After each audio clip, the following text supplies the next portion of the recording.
has spoken on the topics faith, family and freedom in Cuba, Belgium, Brazil, Congo, UK and all over the USA to crowds from 14 to 40,000.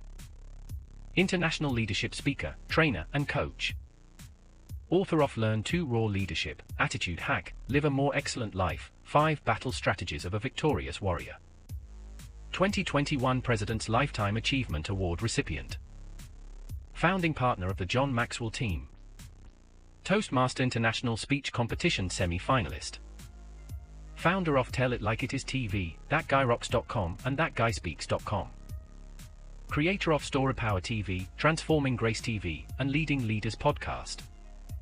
Producer of 4 TV programs and podcasts for Liftable TV and World Trumpet Television as well as multiple social media channels. Please help me welcome J Loren Norris.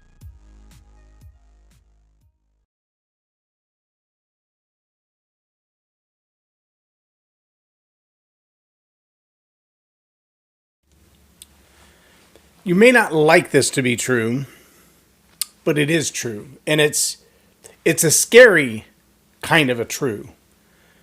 That is that great leadership potential is recognized in people pretty early on. Good communication skills, great social skills, the ability to communicate not just outbound but inbound, to hear and to relate. Intellectual capacity, but also lineage, family connections, the people that you know. All those things are recognized early on, and they become the target of conquerors. That's what I want to talk about today on Leading Leaders. Subscribe now for our extensive video library of leadership lessons promoting faith, family, and freedom. I'm J Loren Norris with Leading Leaders Podcast, and I've just been reading back through some ancient history. I don't know, probably 4,000 or 5,000 years ago, maybe more, that a king by the name of Nebuchadnezzar did what many kings have done before then, and many kings have done since then. And I don't just mean kings, that they've got to be a king, but leaders, rulers, competitors. They recognize the talent of their opposition. And they recognize the talent of the opposition, not just to say, okay, CEO A is looking at CEO B going, this guy's a threat or this gal's a threat because they have great potential leading this company to innovate, to grow, to get faster to market. They've got more money than we have. They have greater opportunity. While those things may be true and they may be a threat, while a king or a ruler, a president, a national leader might look and say, well, if we're going to be competitive on the world stage from an economic standpoint, we've got to be able to get our products to market faster. We've got to be more energy efficient. We've got to be more independent in those aspects. While all those things are true, here's something else they're looking at. Who's next? Who's next? Who's the leader who's going to come in line behind the one that we're competing with now? If we dispatch CEO A or national leader A or influencer A, when that one goes away, who's next? Better question, what makes them a threat? What is it about them? Is it their popularity with the people? Is it their ability to connect with people? Is it their ideas? They have great ideas and great innovations and a great science mind. I need only present to you a gentleman with the initials EM and how in less than 18 months went from a global hero to a social outcast. So much as was possible. There were people who looked at the technical prowess, the inventions, the innovations, the global dominance in a couple of different fields, the relationships with world leaders in multiple continents, and said, that one can be a world changer. But then that one made a decision that other people went, no. Creating too many opportunities for too many people that we don't want to be voices of leadership or recognition. We want them to remain Why? Well, because rulers, conquerors, are always asking the same question. If I do win this time, what else do I have to beat? What else do I have to overcome? And so one of the ways that throughout history, leaders, rulers, conquerors specifically, have dealt with this issue is captivity. A bondage. Gather up the next generation of rulers, and where are you going to find them? Well, chances are, if they're in a family, if they're in a family of leaders, if they're in a family of rulers, if they are the offspring of people who are currently movers and shakers in the world, then they're probably exposed to the best education. They're probably exposed to the best training. And that may be mental training, it may be physical training, it may be education that kind of covers the board. Think of all of the king's children from days gone by where they would go off to private schools or private tutors, and they would be trained in fencing, and they would be trained in military command, and they would be trained not just in the quote-unquote STEM fields, but in everything to do with being a future ruler. Now, a conqueror knew that, because they were doing the same thing to their children. They were preparing them to rule the world when they were gone. They said, well, if I'm going to lose my position as king, as queen, I want to make sure that my offspring are ready to step into that space, so that our family heritage includes the lineage of rulership. They also knew, though, that one of the biggest threats of that was the minute you train a young person into a leadership capacity, their potential begins to grow. And potential that begins to grow gets exposed. And potential that begins to grow and gets exposed makes them a target. See, there was a young man and his friends many years back, thousands of years ago, that King Nebuchadnezzar took captive because they came from privilege, because they had royalty in them, because they had been trained. They had great diets, they had great physicality, they had great minds, they were intelligent, they were influential. And when you put all of those things together, what you realize is they were ready to be the next ruling class in the following generation. And when the king realized who those people were, they were the first ones he took captive. The first ones he enslaved. The first ones he subjugated. But he didn't just bring them into his place, he brought them into his place, sucked all of the knowledge and wisdom and experience out of them that he possibly could, and then began the process of re-education. You'll eat like my people eat. You'll read what my people read. You'll think like my people think.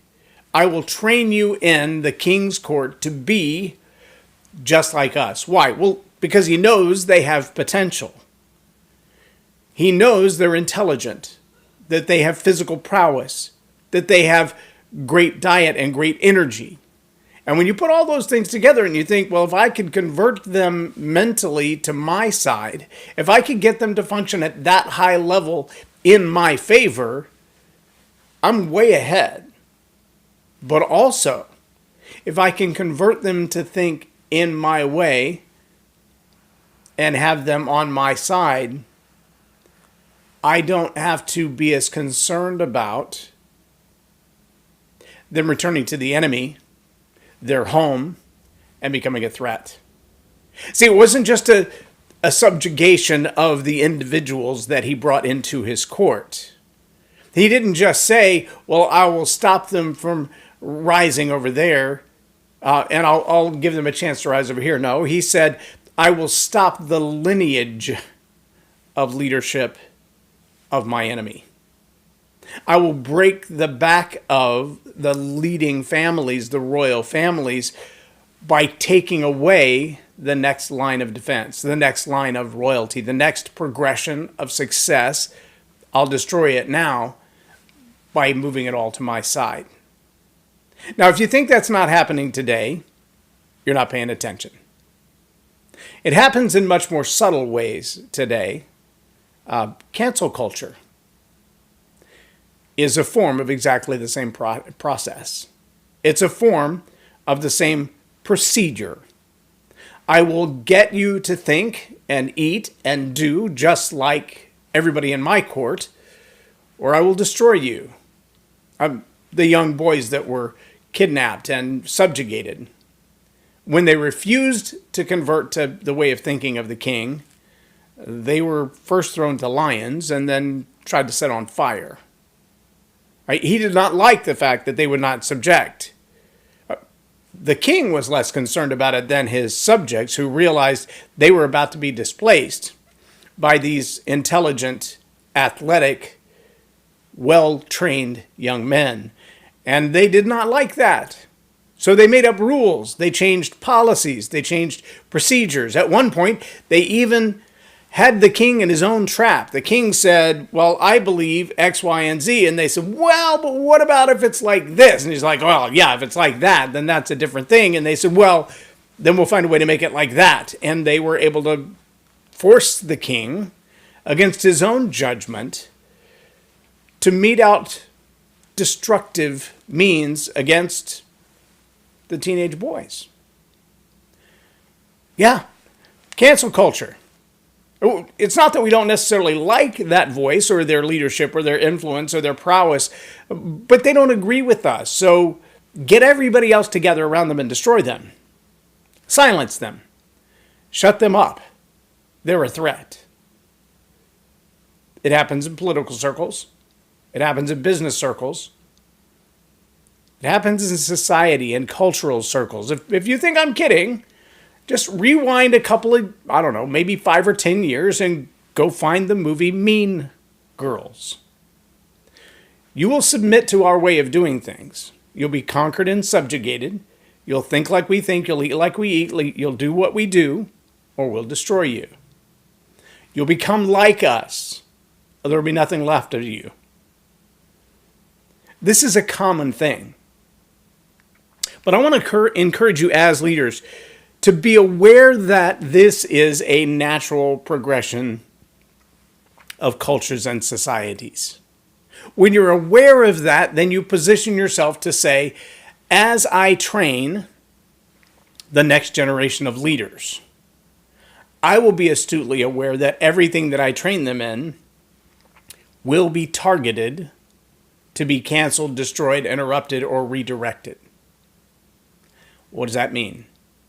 Well, it means that whatever information, insight, education, core beliefs, core values you're imparting into the next generation, whether it's your children, the children that you educate, the team that you lead, the employees that you hire, the people that you recruit and build up, all of them, they carry your leadership DNA.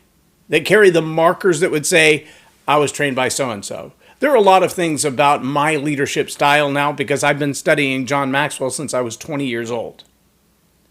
That's 3+ decades of impartation of his nature and his style and his persona and his worldview and his belief system that are so integrated with what I think and say and do that it would be really hard for anybody to say, I'm going to separate that from you. It's so intertwined and integrated that it's almost inseparable. Now, does that mean that I am the same as him? No. Does it mean I have some similarities? Possibly. But I can tell you that the very fiber of my being, the core of my leadership principles, core values, decision-making, strongly held beliefs, they're very much in line with a lot of the things that John Maxwell believes. John didn't do that on purpose, except through his writing and his teaching and his coaching and his mentoring. And he probably couldn't name me out of a crowd of 5,000 people or five people. He wouldn't know my face and my name. But I know his. And people who know his style recognize it in me. You as a leader are doing the same thing. You are leaving your leadership DNA residue in the life of the people that you influence. And when you do that in the life of someone who has great potential, they are already in a family or a culture that represents leadership. They already have great communication skills. They already have great thinking skills. They already have great tenacity and intuitiveness. When you start putting all those things together, understand that they are a target. And as a leader, part of your role, part of your responsibility is to prepare them to know that they are a target. They will be sought out. They will be targeted for destruction. They will be targeted for re-education. They will be targeted to come along with us and join our way, because they are a threat to whatever conqueror wants to come next. They see your potential in them, and it frightens them. As a leader, you need to be responsible to know that what you're imparting to the next generation makes them a target. You need to be responsible to know you've got to prepare them for that and help them to find those deep core beliefs all on their own so they can't be taken away or re-indoctrinated. It's a coming reality. Spend some time on ChatGPT and watch how AI thinks. Promise you, it thinks faster than you do. It's already trying to replace jobs. Human-to-human connection, human-to-human interaction that goes beyond the verbal ability of the computer.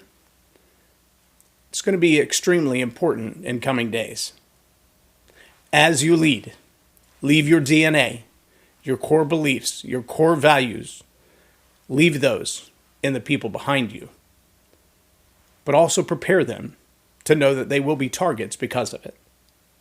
I'm J Loren Norris with Leading Leaders Podcast for Tell It Like It Is TV. Have a blessed day.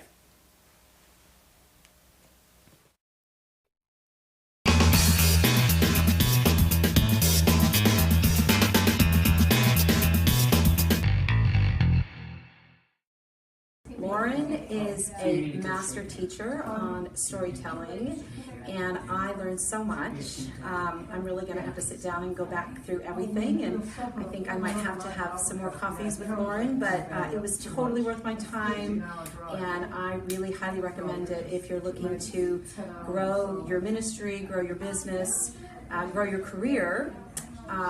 Lauren will serve you well. Thank you.